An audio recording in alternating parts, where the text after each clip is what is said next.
Article 1er. Tous les êtres humains naissent libres et égaux en dignité et en droit. Ils sont doués de raison et de conscience et doivent agir les uns envers l'autre dans un esprit de fraternité. L'article 1er est important dans le sens qu'il affirme que tous les êtres humains sont nés égaux et libres. Donc, ces droits ne nous sont pas octroyés par mérite, mais ce sont des droits qui nous sont octroyés à la naissance. Article numéro 2. Chacun peut se prévaloir de tous les droits et de toutes les libertés proclamés dans la présente déclaration, sans distinction aucune, notamment de race, de couleur, de sexe, de langue, de religion, d'opinion politique ou de toute autre opinion, d'origine nationale ou sociale, de fortune, de naissance ou de toute autre situation. De plus, il ne sera fait aucune distinction fondée sur le statut politique, juridique ou international du pays ou du territoire dont une personne est ressortissante, que ce pays ou territoire soit indépendant, sous tutelle, non autonome ou soumis à une limitation quelconque de souveraineté. L'article 2 est lié à l'article 1er dans le sens qu'aucun droit ne pourrait être invalidé par le trait distinctif ou le trait personnel d'une personne. Cet article est également très important dans le sens qu'il est venu vraiment supplémenter plusieurs textes au niveau domestique et également au niveau international, surtout dans le domaine des droits de la personne. Article 3. Tout individu a droit à la vie, à la liberté et à la sûreté de sa personne. Cet article est fondamental pour les autres droits dans la Déclaration. De manière évidente, il faut être en vie afin de pouvoir profiter du droit de se marier, du droit d'avoir une nationalité, du droit d'avoir la liberté d'expression. C'est aussi relié à d'autres problématiques telles que l'interdiction de la peine de mort, les changements climatiques ou la privation des droits de santé, parce que ces affaires-là affectent aussi notre qualité de vie. Le droit à la liberté, ça signifie le droit de vivre librement. Ça signifie le droit de pouvoir prendre des décisions pour soi-même, de s'exprimer librement, le tout sans restriction. Et finalement, le droit à la sécurité, c'est relié à ces deux autres droits-là, parce que sans sécurité, on n'est pas capable de vraiment profiter de notre droit à la vie ou le droit à la liberté si on est constamment sous des menaces. Article 4. Nul ne sera tenu en esclavage ni en servitude. L'esclavage et la traite des esclaves sont interdits sous toutes leurs formes. Cet article tente essentiellement d'interdire l'esclavage. L'esclavage et la servitude, c'est des concepts différents mais reliés. Lorsqu'on est en situation d'esclavage, c'est parce que quelqu'un nous appartient et nous force à faire ce qui est bon lui semble. Lorsqu'on est en situation de servitude, la personne ne nous appartient pas en tant que telle, mais on est quand même obligé de faire ce qu'on nous demande de faire sous peur de punitions telles que de se faire battre ou d'autres choses horribles. Le résultat de l'esclavage et de la servitude, c'est essentiellement le même. C'est du travail forcé ou du viol. Cet article vise aussi à interdire la traite d'esclavage, c'est-à-dire l'enlèvement ou l'emprisonnement forcé de quelqu'un d'autre afin de le vendre ailleurs pour du travail forcé. L'article 5. Nul ne sera soumis à la torture, ni à des peines ou traitements cruels, inhumains ou dégradants. Donc, l'article 5 est un article universellement accepté. Tous sont d'accord pour dire que nul ne sera soumis à la torture. Toutefois, il y a eu un débat au fil des ans par rapport à ce qui constitue la torture et cette notion. L'article 6. Chacun a le droit à la reconnaissance en tout lieu de sa personnalité juridique. L'article 6 est important surtout dans un contexte canadien lorsqu'on réfère ou on pense à l'affaire Personne. Donc, avant 1929, les femmes n'étaient pas considérées des personnes devant la loi et à cause de cela, elles n'avaient pas le droit de siéger dans le Sénat. Donc, l'article 6 vient confirmer le principe que tout le monde est une personne devant la loi. Article 7. Tous sont égaux devant la loi et ont droit sans distinction à une égale protection de la loi. Tous ont droit à une protection égale contre toute discrimination qui violerait la présente déclaration et contre toute provocation à une telle discrimination. En gros, cet article peut dire que tout le monde doit être traité de la même manière sous la loi. On ne peut pas les traiter différemment en raison de leur genre, de leur orientation sexuelle, de leur religion ou de leur race. Ça veut aussi dire que tout le monde a droit à la même protection sous la loi. Donc non seulement on ne peut pas les traiter différemment ou pire, mais il faut aussi s'assurer qu'ils ont les mêmes protections, les mêmes bénéfices, les mêmes avantages en vertu de la loi que tout le monde d'autre. L'article numéro 8. Toute personne a droit à un recours effectif devant les juridictions nationales compétentes contre les actes violant les droits fondamentaux qui lui sont reconnus par la Constitution ou par la loi. Donc, l'article 8 nous explique que tout le monde a le droit à un recours effectif. Un recours effectif peut prendre plusieurs formes, par exemple les dommages-intérêts, un acte symbolique, une reconnaissance politique ou même un changement législatif. Article 9. Nul ne peut être arbitrairement arrêté, détenu ou exilé. Cet article est étroitement relié à l'article 3, le droit à la vie, à la liberté et à la sécurité.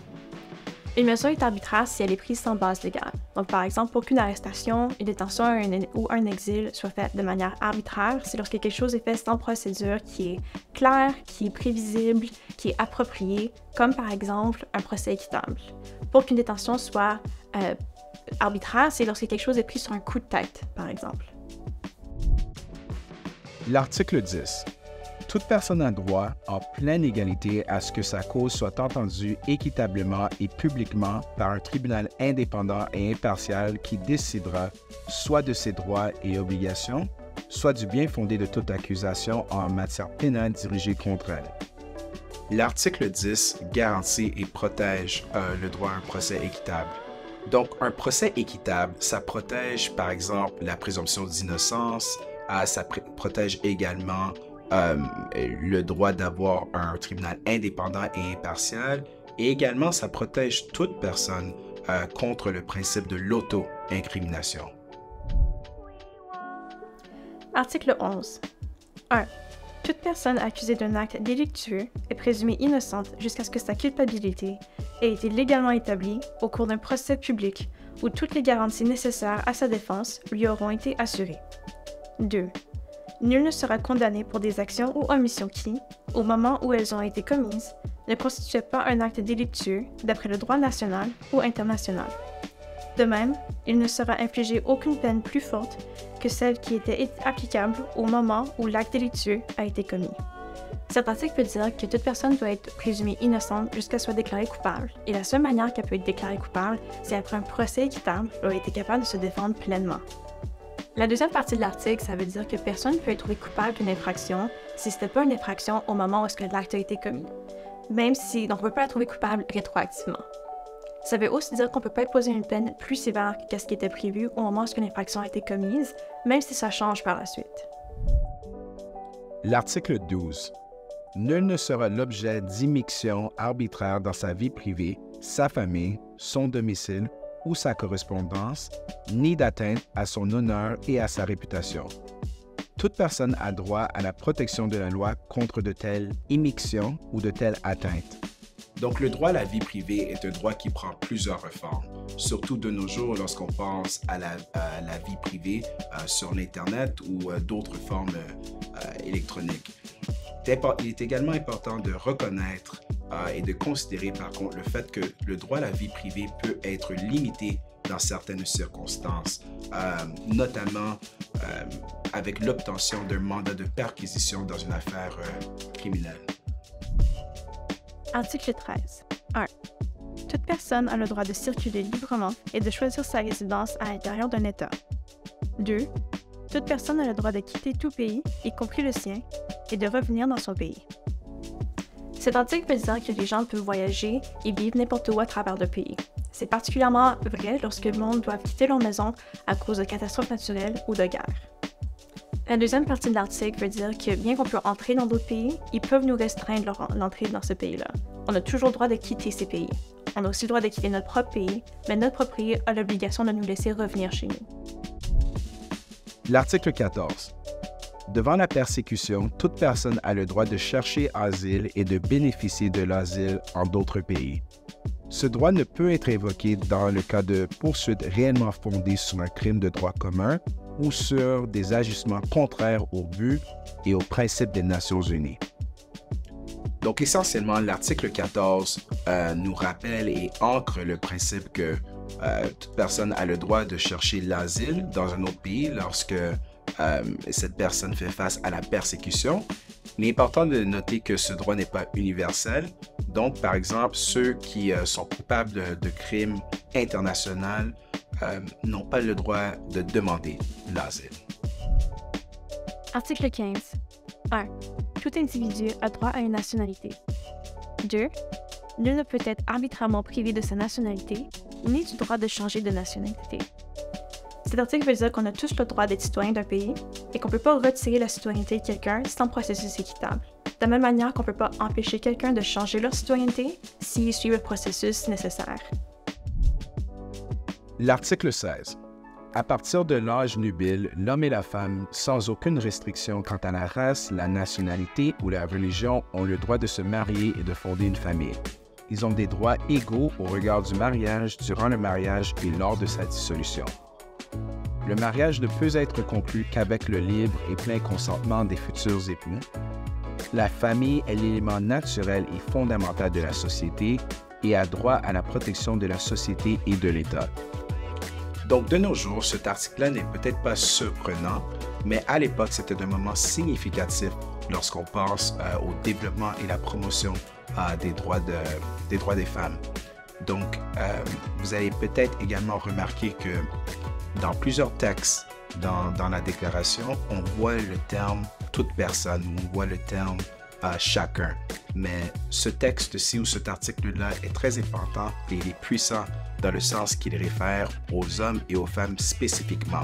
Et donc, ceci vient vraiment ancrer le concept ou le principe de la parité entre les sexes. Article 17. 1. Toute personne, aussi bien seule qu'en collectivité, a droit à la propriété. 2. Nul ne peut être arbitrairement privé de sa propriété. Cet article consacre le droit à la propriété et stipule que personne ne peut vous priver de votre propriété sans suivre une procédure légale et régulière.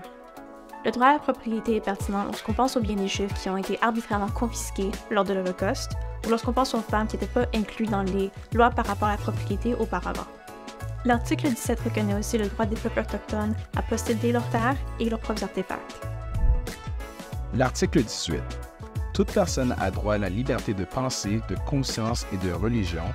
Ce droit implique la liberté de changer de religion ou de conviction ainsi que la liberté de manifester sa religion ou sa conviction, seule ou en commun, tant en public qu'en privé par l'enseignement, les pratiques, le culte et l'accomplissement des rites.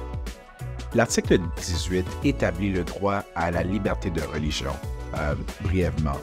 Donc, ce qui est peut-être important de retenir par rapport à cet article-là, c'est qu'il y a parfois certaines difficultés avec l'application de cet article. Par exemple, il y a des pays où il y a une pluralité religieuse, où il y a plusieurs religions dans le pays. Il y a certains cas dans le monde où la religion appartenant à la communauté ou le groupe majoritaire peut dominer la religion appartenant au groupe minoritaire. Article 19. Tout individu a droit à la liberté d'opinion et d'expression, ce qui implique le droit de ne pas être inquiété pour ses opinions et celui de chercher, de recevoir et de répondre, sans considération de frontières, les informations et les idées par quelque moyen d'expression que ce soit.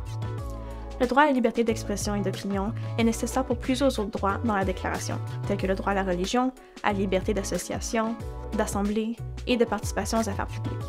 Cela dit, le droit à la liberté d'expression et d'opinion n'est pas illimité, dans le sens qu'on ne peut pas l'utiliser pour partager des propos de haine. L'article 20. Toute personne a droit à la liberté de réunion et d'association pacifique. Nul ne peut être obligé de faire partie d'une association. L'article 20 vient protéger tous les actes de réunion et d'association pacifique. Par exemple, les grèves, les manifestations ou les démonstrations. Ce qui est important de retenir par contre, c'est que ces actes-là, le mot-clé ici, ce sont les associations pacifiques. Donc, ce ne sont pas tous les actes de réunion et d'association pacifique qui sont protégés par l'article 20. Article 21. 1. Toute personne a le droit de prendre part à la direction des affaires publiques de son pays, soit directement, soit par l'intermédiaire de représentants librement choisis. 2. Toute personne a droit à accéder, dans des conditions d'égalité, aux fonctions publiques de son pays. 3. La volonté du peuple est le fondement de l'autorité des pouvoirs publics. Cette volonté doit s'exprimer par des élections honnêtes qui doivent avoir lieu périodiquement, au suffrage universel égal et au vote secret, ou suivant une procédure équivalente assurant la liberté du vote. Cet article énonce les principes fondamentaux de la démocratie. Il exige que tout le monde puisse participer à son gouvernement. Donc, par exemple, au Canada, dans tous les paliers du gouvernement, tels que le palier fédéral, provincial ou municipal. Cet article exige également que chacun soit en mesure de participer aux services publics sans discrimination. Donc, par exemple, au motif de sa race, de son genre ou de son orientation sexuelle. L'article 22. Toute personne en tant que membre de la société a droit à la sécurité sociale. Elle est fondée à obtenir la satisfaction des droits économiques, sociaux et culturels indispensables à sa dignité et au libre développement de sa personnalité grâce à l'effort national et à la coopération internationale compte tenu de l'organisation et des ressources de chaque pays. Donc, l'article 22 vient vraiment établir ou décrire les caractéristiques ou les éléments de l'état de providence de nos jours. Donc, ce qui est intéressant pour cet article également, c'est qu'à l'époque, Eleanor Roosevelt s'est opposée à l'inclusion de l'article 22 parce qu'elle croyait notamment que la déclaration devrait faire référence aux droits de la personne au lieu des obligations des États.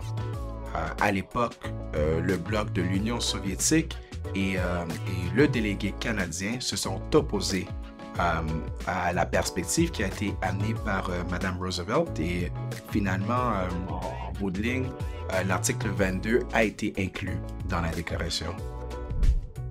Article 23. 1. Toute personne a droit au travail, au libre choix de son travail, à des conditions équitables et satisfaisantes de travail et à la protection contre le chômage. 2. Tous ont droit, sans aucune discrimination, à un salaire égal pour un travail égal. 3. Quiconque travaille a droit à une rémunération équitable et satisfaisante, lui assurant ainsi qu'à sa famille une existence conforme à la dignité humaine et complétée, s'il y a lieu, par tout autre moyen de protection sociale. 4. Toute personne a le droit de fonder, avec d'autres, des syndicats et de s'affilier à des syndicats pour la défense de ses intérêts. Cet article énonce les principes fondamentaux du droit du travail. Chacun a le droit de choisir où et comment est-ce qu'il veut travailler. Chacun a aussi le droit de négocier pour des conditions de travail équitables par lui-même ou au travers de son syndicat, et ça lui permet d'avoir une protection contre le chômage et des conséquences du chômage. Cet article est également relié à l'article 4 relativement à la liberté d'esclavage, dans le sens que personne ne peut être forcé à travailler pour autrui. L'article 24. Toute personne a droit au repos et au loisir et notamment à une limitation raisonnable de la durée du travail et à des congés payés périodiques. L'article 24 représente un moment ou un développement significatif quant aux droits des travailleurs. Cet article est perspicace puisqu'il engage la responsabilité des entreprises et les encourage à respecter le droit au repos et aux loisirs appartenant à leurs employés. Article 25. 1. Toute personne a droit à un niveau de vie suffisant pour assurer sa santé, son bien-être et ceux de sa famille, notamment pour l'alimentation, l'habillement, le logement, les soins médicaux, ainsi que pour les services sociaux nécessaires. Elle a droit à la sécurité en cas de chômage, de maladie, d'invalidité, de veuvage, de vieillesse ou dans les autres cas de perte de ses moyens de subsistance par suite de circonstances indépendantes de sa volonté. 2. La maternité et l'enfance ont droit à une aide et à une assistance spéciale. Tous les enfants, qu'ils soient nés dans le mariage ou hors du mariage, jouissent de la même protection sociale. Cet article porte sur le droit de vivre sans pauvreté. Ça veut dire que tout le monde a droit aux nécessités de la vie. Avec cet article, on parle aussi que si vous vous trouvez dans une situation défavorable pour des raisons hors de votre contrôle, donc par exemple si vous avez un handicap, votre pays doit vous aider avec les nécessités de la vie. L'article 26. Toute personne a droit à l'éducation. L'éducation doit être gratuite, au moins en ce qui concerne l'enseignement élémentaire et fondamental. L'enseignement élémentaire est obligatoire. L'enseignement technique et professionnel doit être généralisé. L'accès aux études supérieures doit être ouvert en pleine égalité à tous en fonction de leur mérite. L'éducation doit viser au plein épanouissement de la personnalité humaine et au renforcement du respect des droits de l'homme et des libertés fondamentales. Elle doit favoriser la compréhension, la tolérance et l'amitié entre toutes les nations et tous les groupes raciaux ou religieux, ainsi que le développement des activités des Nations unies pour le maintien de la paix. Les parents ont, par priorité, le droit de choisir le genre d'éducation à donner à leurs enfants. Donc, l'article 26 vient vraiment définir le concept ou le droit à l'éducation. Il confirme le droit à l'éducation primaire et gratuite et ouvre la porte aussi à la gratuité des études au secondaire ou les études supérieures.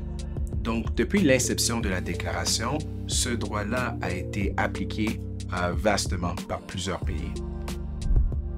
Article 27. 1.